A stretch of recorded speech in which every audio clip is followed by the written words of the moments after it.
시간이 됐으므로 다시 사도신경으로 신앙 고백드림으로 주일 예배를 하나님께 드리겠습니다.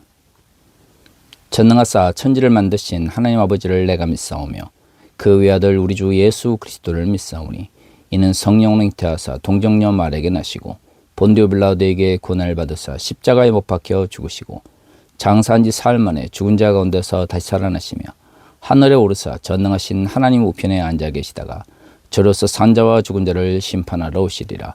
성령을 믿사오며 거룩한 공예와 성도가 서로 교통하는 것과 죄를 사해 주시는 것과 몸이 다시 사는 것과 영원히 사는 것을 믿사옵나이다. 아멘. 주 품에 품으소서 능력에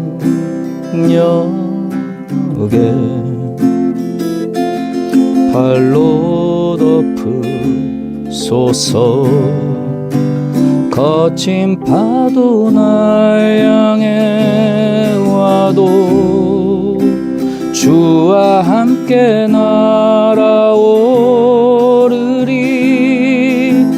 폭풍 가운데 나의 영혼 잠잠하게 주를 보리라. 주님 안에 나 거하리 주 능력 나 잠잠히 믿네 거친 파도 날 향해 와도 주와 함께 날아오르리 폭풍 가운데 나의 영혼 잠잠하게 주를 보리라.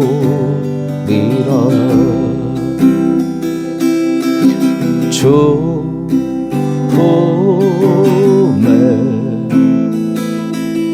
품으소서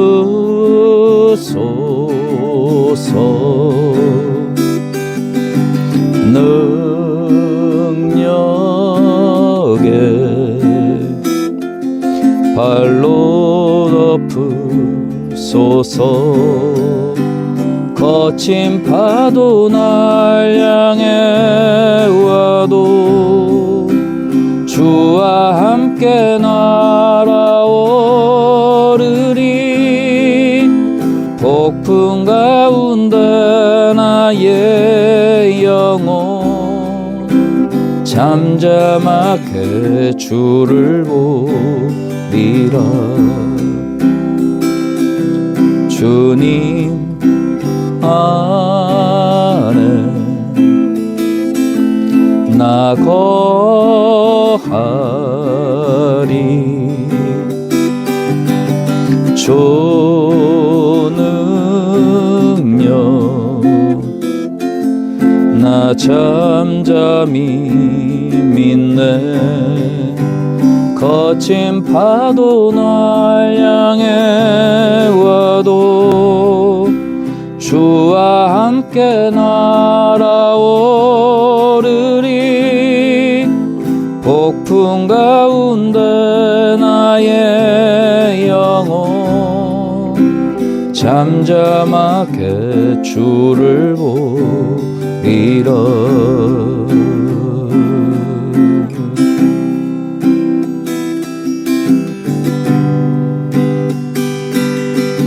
보혈을 지나 하나님 품으로 보혈을 지나 아버지 품으로 보혈을 지나 하나님 품으로 한 걸음씩 나가네. 보혈을 지나 하나님 품으로 보혈을 지나 아버지 품으로 보혈을 지나 하나님 품으로 한 걸음씩 나아가네.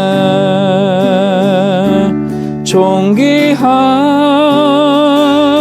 주 보혈이 내 영을 새롭게 하시네. 존귀한 주 보혈이 내 영을 새롭게 하네. 부여를 지나 하나님 품으로 부여를 지나 아버지 품으로 부여를 지나 하나님 품으로 한 걸음씩 나아가네. 부여를 지나 하나님 품으로 부여를 지나 아버지 품으로 부여를 지나 하나님 품으로 한 걸음씩 나아가네. 존귀한 주 보혈이 내 영을 새롭게 하시네. 존귀한 주 보혈이 내 영을 새롭게 하네. 존귀한 주 보혈이 내 영을 새롭게 하시네. 존귀한 주 보혈이 내 영을 새롭게 하네.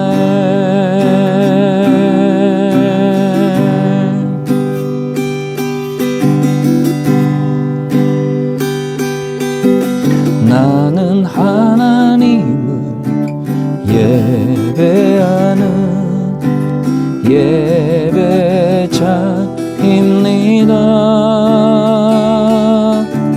내가 서 있는 곳 어디서나 하나님을 예배합니다. 내 영혼 거룩한 은혜를 향하여 내 마음 완전한 하나님 향하여 이곳에서 바로 이 시간 하나님을 예배합니다. 나는 하나님을 예배하는 예배자입니다.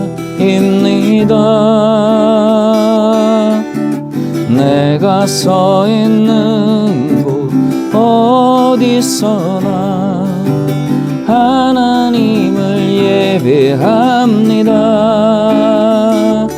내 영혼 거룩한 은혜를 향하여 내 마음 완전한 하나님 향하여 이곳에서 바로 이 시간 하나님을 예배합니다. 내 영혼 거룩한 은혜를 향하여 내 마음 완전한 하나님 향하여 이곳에서 바로 이 시간 하나님을 예배합니다.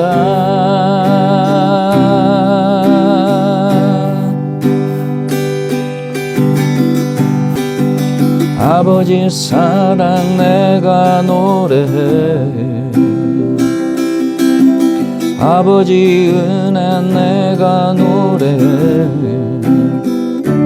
그 사랑 변함없으신 거짓 없으신 성실하신 그 사랑 상한 갈 때 꺾지 않으시는 꺼져가는 등불 끄지 않는 그 사랑 변함없으신 거짓 없으신 성실하신 그 사랑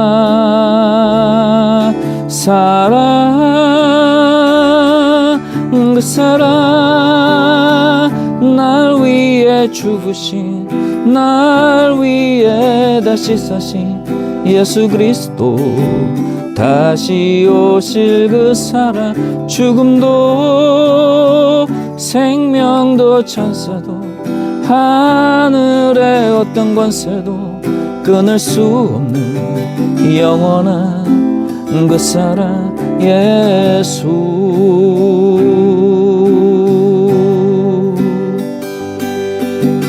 아버지 사랑 내가 노래해. 아버지 은혜 내가 노래해. 그 사랑 변함없으신 거짓 없으신 성실하신 그 사랑 상한 갈 때 꺾지 않으시는 꺼져가는 등불 끄지 않는 그 사랑 변함없으신 거짓 없으신 성실하신 그 사랑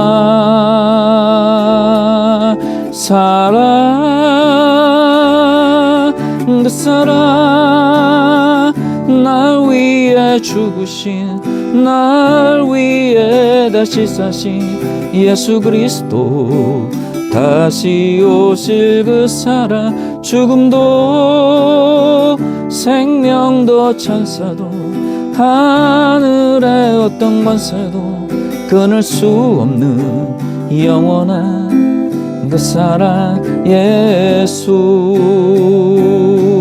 그 사랑 날 위해 죽으신 날 위해 다시 사신 예수 그리스도 다시 오실 그 사랑 죽음도 생명도 천사도 하늘의 어떤 권세도 끊을 수 없는 영원한 그 사랑 예수.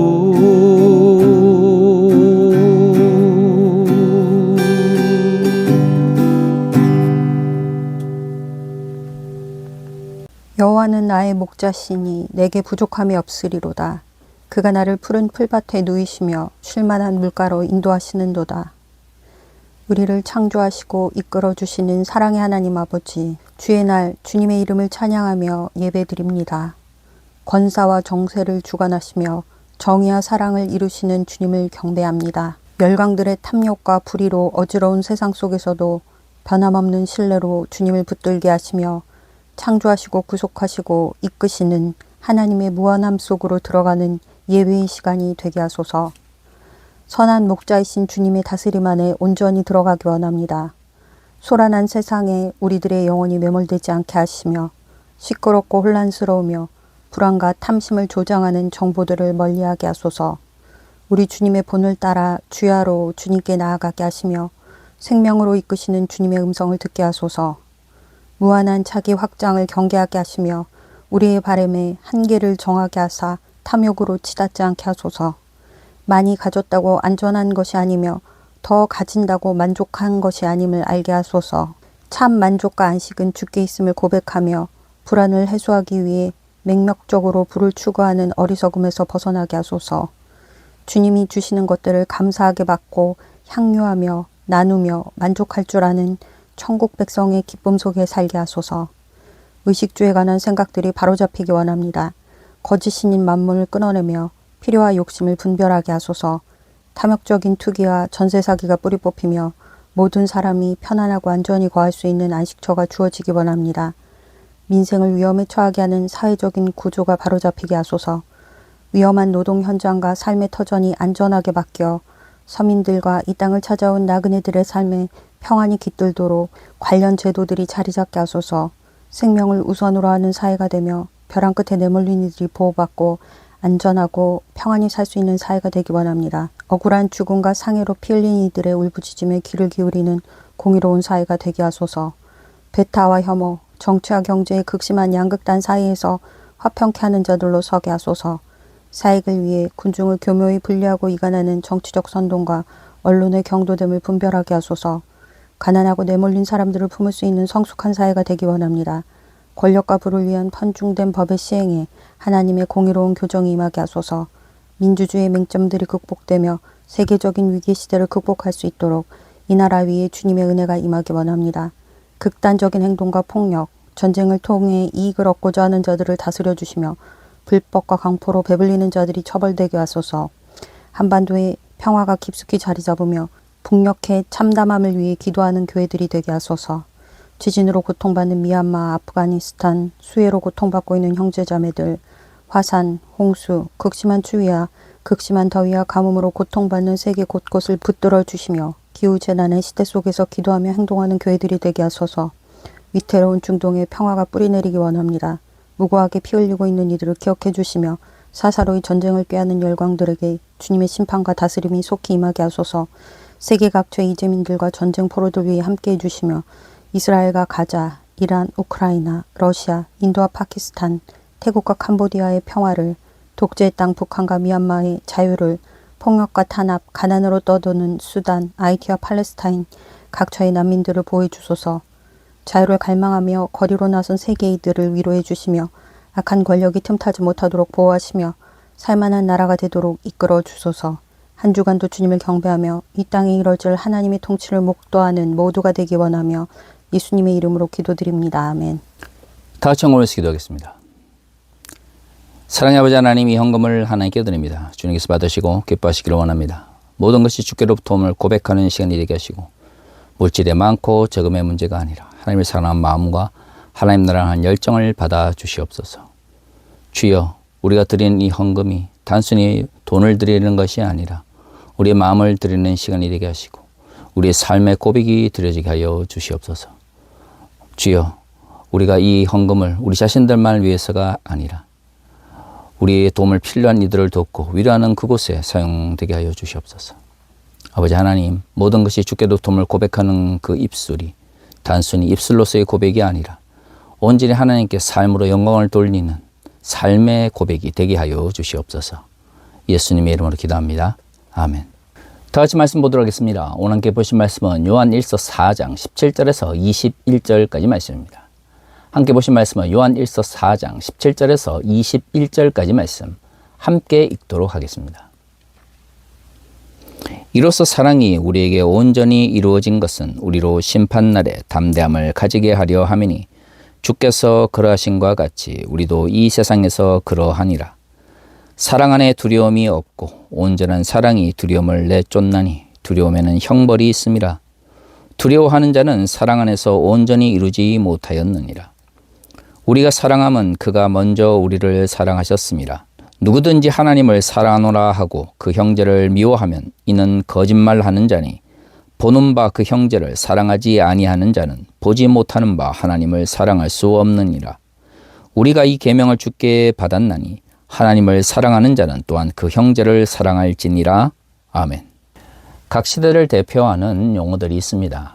지난번에 제가 말씀드린 것처럼 최근의 국제 정세를 잘 나타내는 용어는 아마도 각자 도생일 것입니다. 각 시대의 특징을 담아내기 위해서 노력하는 이유는 사람들이 그 시대 속에서 어떤 고민을 하고 살아갔는지를 알기 위한 것이죠. 중세에서 근대로의 전환에 있어서 가장 중요한 용어는 무엇일까요? 저는 사상적인 측면에서 인식론의 등장이다라고 생각을 합니다. 인식론이라고 하는 것이 무엇입니까? 우리가 바라보고 우리가 알고 있다라고 하는 이 세계가 정말로 그러한지, 또한 우리가 알고 있다라고 하는 이 세계를 올바르게 이해하고 있는지를 이론적으로 설명하는 것입니다. 중세 시대에는 누구나 하나님을 믿는다라고 생각을 했기 때문에 하나님께서 우리를 아시는 것처럼 우리도 믿음을 통해서 하나님을 알고 하나님을 아는 자는 곧 세상을 명확하게 알 수 있다고 생각을 한 것이죠. 그렇기 때문에 굳이 인식론이 필요하지 않았습니다. 내가 하나님을 알고 내가 성경을 아는 것처럼 내가 이 세상을 아는 것은 너무나 당연한 것이었죠. 하지만 중세에서 근대로의 전환이 일어나기 시작하면서 사람들의 이러한 생각이 변하기 시작했습니다. 사실 중세와 근대는 너무나 급진적인 사회적 변화를 경험하게 했기 때문에 사람들이 새로운 생각을 하게 된 것이죠. 전통적인 혹은 과거의 세계관이나 혹은 가치체계가 더 이상 새로운 세계에 적용되지 않는 것을 경험하면서 사람들은 우리가 경험하고 있는 이 세계를 올바르게 이해하고 있는지, 아니 우리가 만나는 사람들과 또한 자연이라고 하는 것을 올바르게 알고 있는지에 대한 의문을 가지게 된 것입니다. 이러한 근대적 생각과 환경들이 근대적 인식론의 등장을 가속화한 것이죠. 우리는 원하든 원하지 않든 근대 사회 속에서 근대적 인식론의 기반 위에서 살아갈 수밖에 없습니다. 그것은 예수를 믿는 사람이나 믿지 않는 사람이나 동일한 것이죠. 우리가 하나님을 믿고 따른다고 그래서 이 세계가 평평하다든가 아니면 창세기에 등장하는 것처럼 하늘에서 창이 열려서 비가 내린다든가 와 같은 고대적 세계관을 따를 수는 없는 것입니다. 물론 한국에는 기독교 근본주의자들이 주류적 흐름을 형성하고 있기 때문에 창조과학과 같은 사이비 신학이 난무하지만 올바른 생각을 가지고 현대사회 속에서 하나님의 영광을 위해서 달려가기를 원하는 그리스도인이라면 그러한 잘못된 세계관이 아니라 근대적 인식론 위에서 하나님을 알기 위해서 노력해야 하는 것이죠. 제가 근대적 인식론이 믿는 사람에게나 믿지 않는 사람 모두에게 필요하다고 말하는 이유는 우리가 하나님을 믿고 신앙생활을 하다 보면 종종 우리 자신들만의 교조주의적 인식에 빠져들기 쉽기 때문입니다. 특히 성경을 가르치고 교회를 이끄는 목사님들 같은 경우에는 내가 인식하고 이해하고 있는 하나님이 성경이 말하고 있는 하나님의 전부인 것처럼 잘못된 착각에 종종 빠지게 되는 것이죠. 내가 교회 지도자이기 때문에 혹은 신학을 공부했기 때문에 내가 보는 하나님이 성경이 말하고 있는 하나님의 전부다라고 생각하는 순간 교회 지도자들이 자신만의 세계에 빠져들게 되면서 교조주의적인 혹은 독단적인 성품을 가지게 되는 것이죠. 이러한 성향이 강한 한국 사회에서 정통교회라고 하더라도 담임 목사나 교회 지도자들이 자신이 이해하고 있는 하나님에 대한 인식과 이해가 성경에 말하고 있는 하나님의 전부인 것처럼 이야기를 하다 보면 사실 근본주의적인 성향이 강할수록 이단적 성향의 교회와 크게 다르지 않다는 것을 우리는 알게 됩니다. 이러한 생각은 결국 근대 사회를 살아가는 사람들이 인식의 측면에서 한계를 가지고 있고 잘못된 가치관이나 가치 체계에 빠져들 경우 과거의 이데올로기처럼 동일한 사물이나 사건을 바라본다 할지라도 왜곡된 방식으로 이해할 수 있다는 것을 인정해야 하는 것이죠. 그래서 저는 근대적 인식론은 믿지 않는 사람들보다 믿는 사람들, 평신도들보다 교회 지도자들에게 더 필요한 것이다라고 생각을 합니다. 사실 그렇죠. 많은 사람들이 잘못 이해하고 있는 것이 나와 다른 사람이 하나의 사건이나 혹은 대상을 바라볼 때 내가 이해하고 있는 방식대로 다른 사람들도 이해하고 있고 바라보고 있다라고 하는 생각입니다. 인간은 그런 존재가 아닙니다. 근대적 인식론을 통해서 알 수 있는 것처럼 내가 무언가를 바라본다는 것과 내가 무언가를 이해하고 있다는 것은 좀 다른 의미를 가지게 되는 것이죠. 내가 어떤 가치체계나 세계관을 가지고 바라보느냐에 따라서 내가 바라보는 대상의 의미가 나와 동일한 것을 바라보는 사람들의 가치관 속에서 달라질 수 있는 것입니다. 이것은 종교적 가르침에도 마찬가지죠. 성경을 똑같이 읽고 하나님을 향한 믿음을 가지고 있다고 이야기를 하지만 정작 내가 믿는 하나님과 내가 이해하고 있는 성경에 대해서 이야기를 나누다 보면 같은 교회를 다니거나 같은 종교 지도자 밑에서 교육을 받았다 할지라도 차이를 보내는 경우가 많습니다. 저를 비롯하여 많은 목사님들이 성경을 가르치고 하나님의 뜻에 대해서 이야기를 하지만 사실 목사님들끼리 모여서 하나의 성경 구절을 해석할 때에도 꽤 많은 차이를 보이는 것이 현실입니다. 그렇기 때문에 정직한 목사나 정직한 교회 지도자들이라면 자신이 이해하고 해석하는 성경의 방식이 절대적이다라고 말해서는 안 되는 것이죠. 17절은 이렇게 이야기합니다. 이로써 사랑이 우리에게 온전히 이루어진 것은 우리로 심판날에 담대함을 가지게 하려 함이니 주께서 그러하신 같이 우리도 이 세상에서 그러하니라. 17절의 말씀은 그리스도인들에게 사랑은 이 세상에서뿐만 아니라 하나님 앞에 섰을 때, 즉 심판의 날에도 여전히 중요한 가치가 있다고 말하고 있습니다. 동일한 의미는 아니라고 할지라도 고린도전서 13장에서 바울이 사랑이 영원할 것을 이야기했던 말씀도 결국에는 유사한 인식이 저변에 자리 잡고 있는 것이죠. 기독교는 사랑의 종교입니다. 성경에서 말하고 있는 다양한 가르침은 결국에는 사랑의 가치를 드러내기 위한 것이죠. 이 사랑의 가치는 이 세상 속에서 하나님의 구원을 경험하고 있는 우리의 현실뿐만 아니라 종말의 날에 혹은 우리가 명확하게 알 수 없는 미래 세계 속에서도 영원히 그 가치를 가진다라고 말하고 있는 것이죠. 그렇습니다. 하나님의 심판의 날에 심판 앞에서도 결국에는 사랑의 가치를 가지고 하나님은 우리를 바라보실 것입니다. 그것을 17절에서는 명확하게 말하고 있죠. 요한계시록에서 말하고 있는 방식의 종말이 임할 것인지 아니면 다른 사도들의 가르침 속에서 등장하는 종말에 대한 가르침과 어떤 차이가 있을 것인지 정도는 우리가 명확하게 알 수가 없습니다. 하지만 어떤 성경 말씀을 보더라도 결국에는 오늘 요한 1서 4장 17절에서 말하고 있는 것처럼 하나님께서 우리를 바라보시고 심판하실 때에는 결국에는 사랑의 가치가 그 모든 것을 지배한다는 것만큼은 명확하게 알 수 있는 것이죠. 그렇기 때문에 사랑의 실천의 문제는 단순히 현실 속에서 하나님의 나라를 위하여 살아가는 현재의 삶뿐만 아니라 마지막 때에도 여전히 중요한 평가의 가치가 될 수 있는 것입니다. 그만큼 사랑의 실천은 그리스도인들에게 본질적인 삶의 조건이자 가치인 것이죠. 그러면 이렇게 명확한 하나님의 말씀을 우리는 왜 종종 잊어버리게 될까요? 그렇습니다.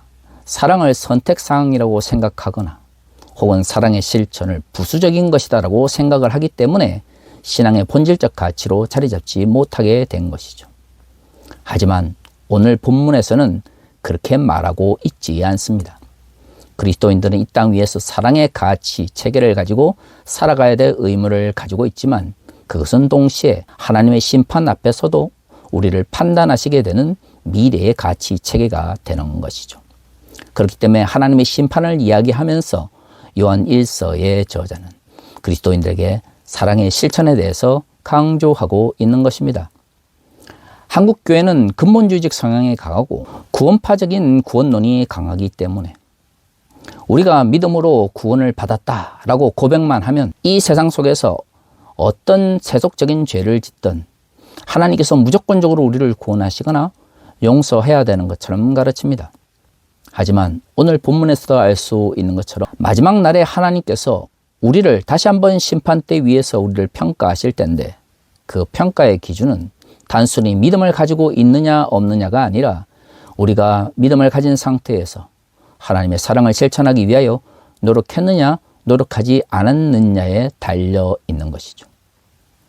구원파적인 구원론이 너무 강하니까 지금 내가 고백하고 심리적 측면에서 믿음을 가졌다라고 생각을 하면 내가 어떤 죄악을 저지르든 사랑의 실천을 외면하든 관계없이 마지막 때 하나님께서 나를 구원하셔야 되는 것처럼 가르치는 경우가 많습니다. 하지만 오늘 본문에서 말하고 있는 것처럼 그것은 적어도 성경이 말하고 있는 구원론이나 성경이 말하고 있는 사랑의 가치는 아닌 것이죠. 18절과 19절은 이렇게 이야기합니다. 사랑 안에 두려움이 없고 온전한 사랑이 두려움을 내쫓나니 두려움에는 형벌이 있습니다. 두려워하는 자는 사랑 안에서 온전히 이루지 못하느니라. 우리가 사랑함은 그가 먼저 우리를 사랑하셨습니다. 그리스도인에게 있어서 사랑은 의무입니다. 왜냐하면 하나님께서 우리를 사랑하셨기 때문에 우리가 구원을 받은 것이고, 하나님께서 우리를 구원하셨을 때는 우리 역시 서로 사랑하며 살아가기를 원하시기 때문이죠. 그렇기 때문에 우리의 사랑의 실천은 우리가 원하든 원하지 않든 무조건적으로 행해야 되는 것이죠. 그런데 사랑하는 자는 두려워하지 않는다라고 말하고 있습니다. 왜일까요? 우리는 사랑을 예수 그리스도와 같이 온전히 실천할 수 없습니다. 우리의 구원이 하나님의 사랑의 결과물이지만 우리의 사랑의 실천은 하나님처럼 이루어질 수는 없는 것이죠. 하지만 우리가 사랑하기 위하여 최선을 다하면 우리의 부족한 가운데서도 하나님께서 그 사랑의 실천을 받으실 것을 우리가 알기 때문에 사랑을 실천하는 자는 우리의 부족함에도 두려워하지 않는 것이죠. 왜 두려워하겠습니까? 하나님의 구원을 받았다라고 고백을 하지만 나의 삶 가운데서 하나님의 사랑을 실현하고 싶어하지 않은 이들이 하나님을 향한 두려움을 가지게 되는 것이죠. 20절과 21절은 이렇게 이야기합니다. 누구든지 하나님을 사랑하노나 하고 그 형제를 미워하면 이는 거짓말하는 자니 보는 바 그 형제를 사랑하지 아니하는 자는 보지 못하는 바 하나님을 사랑할 수 없느니라. 우리가 이 계명을 주께 받았나니 하나님을 사랑하는 자는 또한 그 형제를 사랑할지니라. 성경이 말하고 있는 사랑의 실천은 관념적인 거나 형이사학적인 것이 아닙니다. 내 주변에 있는 형제를 사랑하는 것, 즉 인간에 대한 사랑을 실천하는 것이 그리스도인의 삶의 가치인 것이죠. 우리는 사랑을 해야 되는 존재이고 그 사랑의 기원은 하나님께서 우리를 먼저 사랑하셨기 때문이죠. 그래서 우리는 구원을 받은 것이고 그 구원의 대가는 형제를 사랑해야 되는 사랑의 실천의 문제로 우리에게 주어진 것입니다. 그런데 하나님께서는 결국 마지막 때에 사랑의 실천을 가지고 우리의 삶을 평가하신다라고 하는 것이 오늘 성경 본문에서 말하고 있는 중요한 가르침인 것이죠. 그런데 기복주의적인 그리고 근본주의적 성향이 강한 한국교회에서는 마지막 때에 사랑을 통하여 우리를 심판하시는 하나님에 대해서 거의 가르치지 않습니다. 구원은 믿음으로 주어지는 것이지만 구원파적인 믿음이거나 심리적 믿음을 성경이 말하는 믿음의 전무인 것처럼 가르치는 것은 오히려 이단적인 가르침이며 성경이 말하고 있는 구원을 얻게 하는 믿음의 개념이 아닙니다. 성경은 우리에게 총체적이면서 삶의 실천과 어울려지는 그러한 믿음에 대해서 말하고 있는 것이죠. 그렇기 때문에 하나님의 사랑으로 구원을 얻게 되었다라고 정말로 고백하고 믿는다면 우리의 삶 가운데서 하나님의 사랑을 실천하기 위하여 또한 그 사랑이 형제의 사랑의 실천으로 표현되기 위하여 노력해야 합니다. 그러한 치열한 삶이 있을 때에 우리의 부족함에도 불구하고 두려움을 내쫓을 수 있는 것이죠. 사랑하는 성도 여러분, 왜 한국교회가 공적 영역에서 사회적 약자들과 소수자에 대한 혐오와 차별을 마음껏 부르짖는 왜곡된 종교 집단으로 변질되었을까요? 사랑의 실천을 신앙의 본질적 가치로서 인정하지 않고 있기 때문입니다. 정말로 우리가 하나님의 말씀대로 살아가기를 원한다면, 하나님의 사랑으로 구원을 받았다라고 믿는다면 하나님께서 마지막 때에 사랑의 실천을 통하여 우리의 삶을 평가하시고 판단 내리실 거라는 생각을 가져야 합니다. 그러한 믿음과 확신이 없기 때문에 결국에는 사랑이라는 이름으로 혐오와 차별을 정당화하는 왜곡된 집단으로 변질되어진 것입니다. 정말로 예수 그리스도의 심판과 종말을 믿는다면 사랑의 가치가 지금뿐만 아니라 미래의 세계 속에서도 여전히 유효하며 하나님께서 우리를 바라보시는 평가 기준이 된다라고 하는 것을 믿고 따라야 할 것입니다. 그것이야말로 지금 우리가 가장 확실하게 말할 수 있는 하나님의 구원과 심판과 사랑에 대한 가르침입니다. 다 같이 기도하겠습니다. 사랑의 아버지 하나님, 감사합니다. 우리의 삶 가운데서 하나님의 영광을 위해서 살아가게 하여 주시옵소서. 형제를 사랑하며 사랑의 실천을 통하여 우리를 평가하시는 예수 그리스도 하나님에 대한 믿음을 가지게 하여 주시옵소서. 주여, 사랑이 우리의 삶을 지배하게 하시고 혐오와 차별을 몰아낼 수 있도록 주께서 우리를 붙잡아 주시옵소서. 예수님의 이름으로 기도합니다. 아멘. 지금은 우리 주 예수 그리스도의 은혜와 아버지 하나님의 크신 사랑과 성령의 감화감동 역사하심이 사랑의 실천을 통하여 하나님의 영광을 향해 달려가기를 원하는 우리 모든 성도들과 가족들 머리머리 위에 지금부터 영원까지 함께 있을지어다. 아멘.